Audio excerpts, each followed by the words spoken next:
Rocha e hoje volto aqui para que possamos discutir um assunto muito importante na seara do direito imobiliário, que é a exceção de contrato não cumprido. Aí você pode me dizer, mas me dá um exemplo relativamente a essa exceção. Um grande exemplo são as obras que foram paralisadas em decorrência aí de concessão irregular de licença ambiental. E essas obras você pode andar pela sua cidade, onde quer que seja, você consegue verificar a existência delas, que por vários motivos aí acabam sendo embargadas, né, como popularmente se fala, o embargo de obra, para que justamente se proceda com a regularização. Nem sempre é possível essa regularização, porque via de regra o ato está maculado já na sua gênese, ou seja, a concessão irregular, ela muitas vezes decorre de um ilícito, de compras de licenças ambientais, né, e concessão que daí caracteriza justamente essa concessão irregular. Ainda que nem sempre seja comprovada a ocorrência dessa compra irregular de licenciamento ambiental, muitas vezes existem processos de investigação ou mesmo o próprio Ministério Público, sempre no seu brilhante atuar, consegue verificar então que aquela obra está irregular, está construída em área ali de manancial, de APP, enfim, em áreas que não poderia em hipótese alguma haver a construção, mesmo porque nessas situações via de regra são promovidas aí construção de obras que atingem ou que visam atender classes menos favorecidas através do programa Minha Casa Minha Vida, ou seja,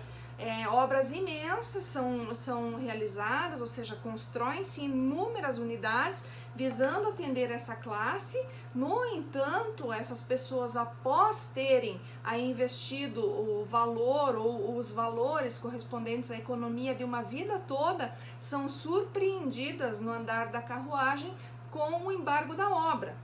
E neste caso,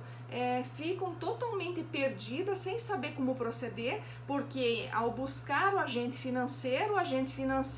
acaba sinalizando pela continuidade daquela obra, que dentro em breve vai retomar seu curso normal. Muitas vezes a incorporadora, a construtora também visando manter aquele adquirente ali adimplindo com aquela obrigação, também procura passar informações nesse sentido, o que via de regra acaba não acontecendo, porque muitas vezes justamente quando você está diante de uma ilicitude que se vê aí que o ato está maculado desde a sua gênese, você não consegue consertar mais isso, né? Porque você não pode consertar algo que está justamente aí com o problema desde o seu início, né? Desde o seu nascedouro. Então, nestes casos, acontece então de eu não ter aí a obrigação de permanecer com o adimplemento desta obrigação. Então, neste caso, eu posso me servir do instituto jurídico denominado de exceção de contrato não cumprido, que está estampado no artigo 476 do Código Civil, que preconiza justamente essa possibilidade de que, uma vez não adimplida a obrigação do outro, eu também possa descontinuar a minha obrigação, ou seja, eu não sou obrigada, a partir do momento que existe uma reciprocidade nessa relação, ou seja, ele tem que me entregar algo para eu também poder pagar o preço, de continuar sendo mantido aí, obrigado a adimplir este contrato. E nesse sentido, eu digo para vocês que eu não sou apenas obrigado a continuar com essa situação, ou seja, além de eu não ser obrigado a continuar, eu não sou obrigado a continuar nem com os pagamentos perante a construtora ou incorporadora que agiu aí de uma maneira ilegal, tanto quanto também não sou responsável pela manutenção dos pagamentos para a instituição financeira, porque ambos são responsáveis, seja de uma forma ou de outra, por esta situação. E como nós estamos falando aqui de reciprocidade, ou seja, se eu não recebo aquele bem, aquele produto que eu adquiri, então eu não sou obrigado a continuar adimplindo. Então, se eu considero que a construtora ou incorporadora não entregou ou não vai entregar ou suspendeu, teve a sua obra, melhor falando, suspensa em decorrência lógica de uma situação ilegal, eu não tenho como ser mantido nisso e, portanto, posso deixar de honrar, então, estes pagamentos, justamente consupedâneo no que dispõe o artigo 476 do Código Civil, que leva a crer justamente essa situação, que eu não sou obrigado, então, a me manter.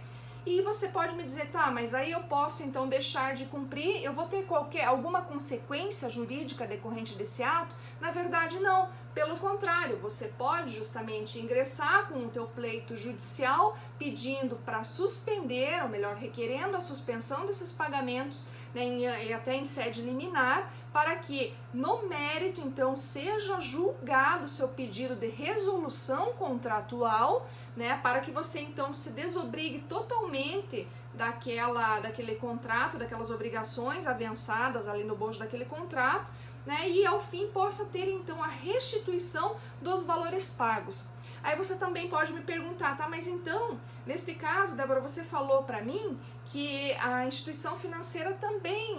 de alguma sorte aí, também não poderia me obrigar a continuar com esse pagamento. Sim, ela também não poderia te obrigar e também tem que compor o polo passivo, porque se você obrigatoriamente, ao ingressar nessa negociação, ao celebrar um contrato, celebrou um contrato também de financiamento com a instituição financeira, ela, por obviedade, também vai ter que compor o polo passivo dessa demanda e ao final dela vai ser obrigada a restituir os valores que você pagou, tais como FGTS, enfim,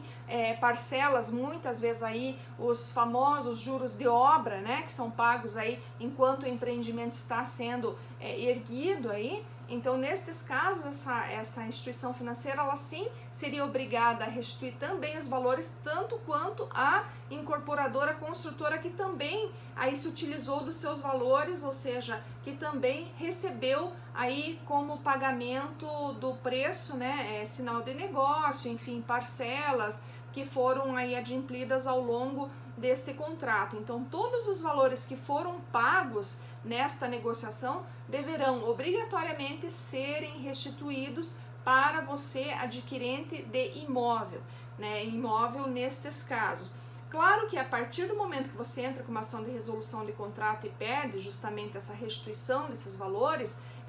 por óbvio que é mais complicado depois no curso do contrato você, ou do processo, melhor falando, você desistir disso, até porque foi o seu pleito, né? Mesmo que a obra retome o seu curso normal. Então, o que se pede justamente é que a parte esteja segura em relação a todos os aspectos jurídicos que envolvem a demanda, ou seja, se está certo mesmo sobre este ponto, sobre esta situação, né, se quer realmente ingressar com a demanda, para que depois, né, evite aí um arrependimento, né, nesse sentido e queira desistir do processo. Claro que nada é impossível ou, né, você não está impedido de fazê-lo, caso entenda que, né, seria interessante continuar. Mas a gente sempre fala, até para evitar maiores problemas depois, ter uma análise prévia bem feita em relação a esse aspecto para ver se vale a pena ou não desistir aí dessa aquisição, porque uma vez obtida a liminar, você já consegue se eximir aí desses pagamentos, né, que são aí suspensos, e por outro lado também esta incorporadora, construtora ou mesmo a instituição financeira estaria impedida de inscrever o seu nome no SPC e no Serasa, porque num caso como esses,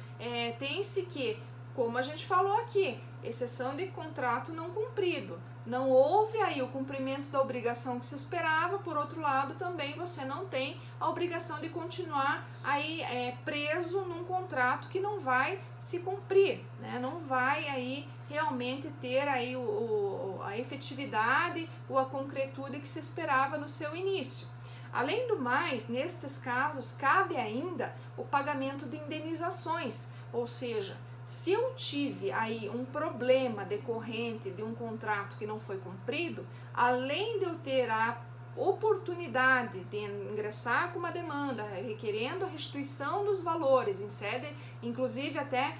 a suspensão primeiramente em sede liminar, no mérito a restituição dos valores e a declaração de resolução desse contrato, então eu também posso entender que em decorrência dessa situação eu tive um prejuízo. Por quê? Porque eu tive o sonho da minha vida frustrado, então eu posso também, com base aí nas disposições constantes no Código Civil, mais especificamente nos artigos 186 e 927, requerer a reparação pelos danos suportados. 186 me fala claramente da questão do dano moral e o 927 aí a partir do momento que eu sofra aí em decorrência de atos ilícitos, eu posso também pleitear esse direito, ou seja, o direito à indenização que me é conferida em decorrência lógica do dano que eu sofri. Então, neste ponto, seriam estas as considerações no que tange, então, à exceção de contrato não cumprido. E eu aguardo vocês no próximo vídeo, onde novamente abordaremos questões extremamente relevantes dentro do direito imobiliário. Um grande abraço e até lá!